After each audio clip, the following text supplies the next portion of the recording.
Train पे हादसा हुआ है। हम लोग फिर हमें वहाँ से एफसी वालों ने और पाक आर्मी वालों ने लेके यहाँ से भी पहुँचाया है। तो अभी बाहिफाजत हमें पंजाब रवाना कर रहे हैं। टनल के करीब कुछ दहशतगर्दों ने इस पर हमला किया और बम ब्लास्ट भी किया, जिसकी वजह से ट्रक को भी नुकसान पहुंचा। उधर हम हादसा हुआ और हमें एफसी वालों ने हमें बचाया, इधर हम लेके आए हमको स्टेशन पर। इनका हम शुक्रिया अदा करते हैं। अब हमारा ये सोचे कि हमको वापस कैसे भेजना है। फौज आज रात को आई थी, आज शाम तक उन्होंने क्लियर करके फिर उन्होंने हमारे सारा प्रोटोकॉल जो भी है उन्होंने हमारी खिदमत की है, खाना भी दिया है, पानी भी दिया है। जाफर एक्सप्रेस पर हमले में जामबहक 25 अफराद की मय्यतें पहुंचा दी गई मच। मय्यतों को शनाख्त के बाद हवाई इलाकों को रवाना किया जाएगा। आज सुबह 47 मुसाफिर 29 जख्मी मच से कोयटा मुंतकिल किए गए। अस्पताल इंतजामिया के मुताबिक जख्मियों की हालत खतरे से बाहर है। दहशतगर्दों ने बलान में जाफर एक्सप्रेस के मुसाफिरों को यरगमाल बनाया था। दहशतगर्दों ने 21 मुसाफिरों को कत्ल किया था। दहशतगर्दों ने ऑपरेशन से पहले ही मुसाफिरों को शहीद किया था। यरगमालियों की रिहाई के लिए मुश्तरका ऑपरेशन में 33 दहशतगर्द मारे गए। वाकये में एफसी के 4 जवान शहीद हुए।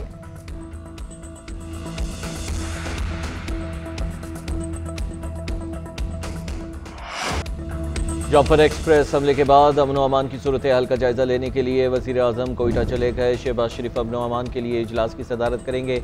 वज़ीर आज़म बलोचिस्तान के शहरियों से इज़हार यकजहती भी करेंगे।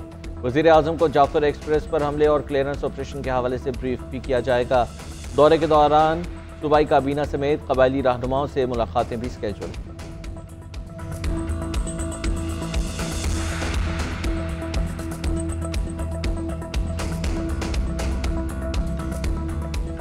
मरहलावार बोगी से बोगी क्लियरेंस की और वहां पर मौजूद तमाम दहशतगर्दों को जहन्नम वासिल कर दिया और उनकी कुल तादाद 33 है। ऑपरेशन के दौरान जो क्लियरेंस ऑपरेशन था, इसमें किसी भी मासूम मुसाफिर को नुकसान नहीं पहुंचा। अपने गुमराह कुन नजरियात, बैरूनी आकाओं की हिमा और उनकी सहूलतकारी भी उनके साथ शामिल है, उसके जरिए मासूम लोगों को अपनी बर्बरीयत का निशाना बनाए। This incident of Jaffar express changes the rules of the game, क्योंकि इन दहशतगर्दों का दीन इस्लाम, पाकिस्तान और बलूचिस्तान से कोई ताल्लुक नहीं।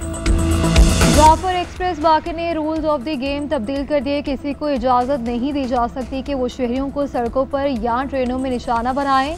इन दहशतगर्दों का दीन इस्लाम और बलूचिस्तान से कोई ताल्लुक नहीं। तर्जुमान पाक फौज ने कहा कि दहशतगर्दों ने मुसाफिरों को टोलियों में बिठाया हुआ था और दरमियान में खुदकुश बमबार बैठा रखे थे। खुदकुश बमबारों को सिक्योरिटी फोर्सेस के निशाना बाजों ने हलाक किया। जैसे ही वाक़या हुआ, चंद मिनटों में भारतीय मीडिया पर गुमराह को रिपोर्टिंग शुरू हुई। ये दहशतगर्दों और इनके आकाओं का गठजोड़ जाहिर करते हैं। अफसोस होता है कि कुछ अनासर इक़्तिदार की हवस में कौमी मफाद को भेंट चढ़ा रहे हैं। अवाम को बाखूबी अब इस इंतशारी सियासत के पीछे हाथ भी समझ आ रहे हैं।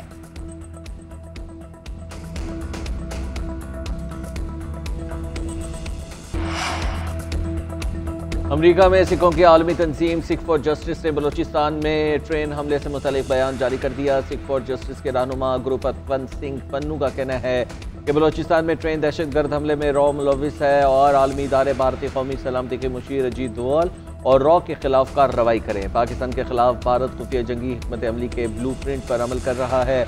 मोदी का भारत सिर्फ इलाकाई खतरा नहीं, ये एक मुकम्मल दहशतगर्द हुकूमत है। मोदी हुकूमत पुरतशद्दुद बैनुल अक़वामी जबर में मसरूफ है।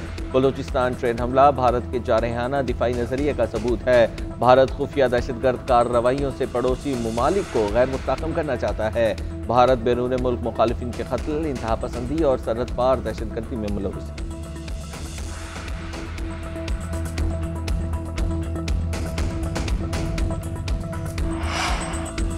अमरीकी ऐवान नुमाइंदगान में रिपब्लिकन पार्टी रहनुमा जनरल जैक बर्गमैन की पाक अमरीका ताल्लुकात मुस्तहकम करने के लिए पाकिस्तानी अमरीकन रिपब्लिकन क्लब से मुलाकात हुई है। जनरल बर्गमैन का दहशतगर्दी के खिलाफ आलमी सतह पर मुश्तरका कोशिशों पर जोर।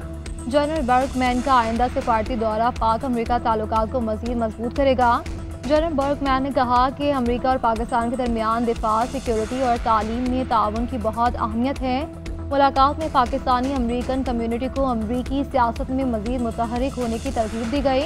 पाकिस्तानी अमरीकन रिपब्लिकन क्लब की कम्युनिटी को ज़्यादा सियासी सरगर्मियों में शिरकत की अपील।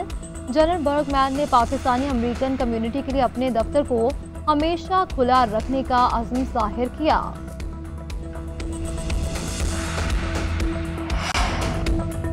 महमूद खान अचकजई अख्तर मेंगल आज अडियाला जेल में बानी PTI से मुलाकात करेंगे। तर्जुमान मुत्तहिदा अपोजिशन अखुवंजादा हुसैन यूसुफजई ने तस्दीक कर दी। कहा अपोजिशन क़यादत ने बानी PTI से जेल में मुलाकात का फैसला किया है। बानी PTI से बलोचिस्तान और खैबर पख्तूनख्वा की सूरत हाल पर बातचीत होगी। अख्तर मेंगल अपोजिशन इत्तेहाद के लिए जल्द इस्लामाबाद पहुंचेंगे।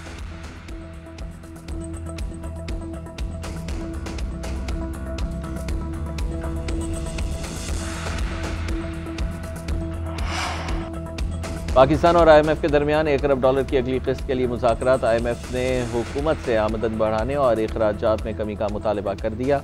हुकूमत की IMF से माली साल की कारकर्दगी और अगले साल के अहदाफ पर मुशावरत। वफ़द को राइट साइजिंग इक़दाम से खजाने पर बोझ कम करने पर ब्रीफिंग दी गई। अगले साल टैक्स रेवेन्यू का हदफ 15,000 अरब रुपए से ज़ायद रखने की तजवीज़। अगले साल टैक्स टू DGP की शरह बढ़कर 13% की जा सकती है। हुकूमत को बैरूनी माली ज़रूरियात के लिए $20 अरब से ज़ायद दरकार होंगे। हुकूमत ने IMF मिशन को रज़ा कराना स्कीम के तहत इजाफी आसामियाँ ख़त्म करने की भी यकीन दहानी करा दी। गोल्डन हैंडशेक के तहत इजाफी मुलाजमीन को वाजिबात अदा करने का हुकूमती प्लान भी ज़ेर गौर है।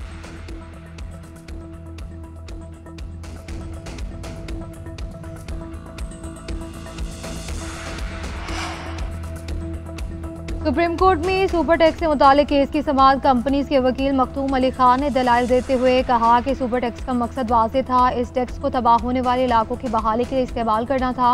2015 से किसी भी जगह कोई तफसीलात नहीं दी गई कि कितना टैक्स इकट्ठा किया और कहाँ खर्च किया।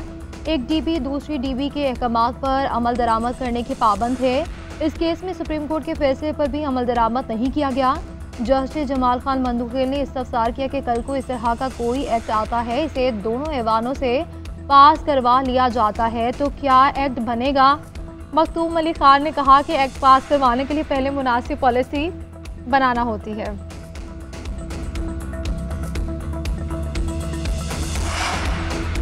इस्लामाबाद की सेशन कोर्ट में वज़ीर आला KP अली अमीन गंडापुर के खिलाफ शराब और असलहा बरामदगी केस।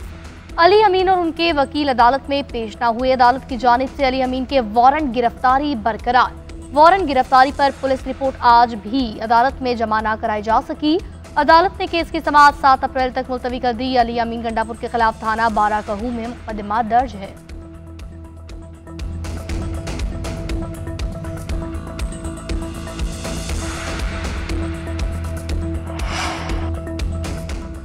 वज़ीर-ए-आज़म से उज़्बेकिस्तान के सफ़ीर अलीशर तख़ाताइफ की मुलाकात। शहबाज शरीफ का उज़्बेक सदर के लिए ख्वाहिशात का इजहार। गुज़िश्ता माह ताशकंद के दौरे के दौरान पाकिस्तानी वफ़द की मेहमान नवाजी पर शुक्रिया अदा किया। दोनों ममालिक के दरमियान दो तरफ़ा ताल्लुकात में पेशरफ्त पर इत्मीनान का इजहार किया। वज़ीर-ए-आज़म ने कहा कि वज़रा को जिम्मेदारी सौंपी है कि वो दौरे के दौरान फैसलों पर फौरी अमल दरामद यकीनी बनाए। वज़ीर-ए-आज़म का दो तरफ़ा तजारत को $2 बिलियन तक बढ़ाने के लिए रोड मैप वज़ा करने की ज़रूरत पर भी जोर।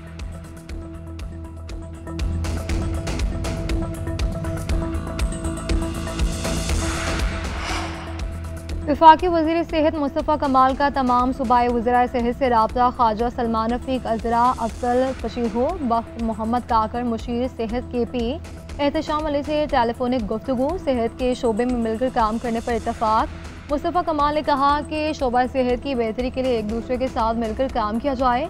पाकिस्तानी अवाम को सेहत के शोबे में दरपेश चैलेंजेस और मुश्किलात को कम किया जा सके। सेहत के शोबे में जारी मनसूबों पर भी तबादला ख्याल किया गया। सूबाई वज़रा ने भी वफाकी हुकूमत के ताउन को सराहते हुए नेक ख्वाहिशात का इजहार किया।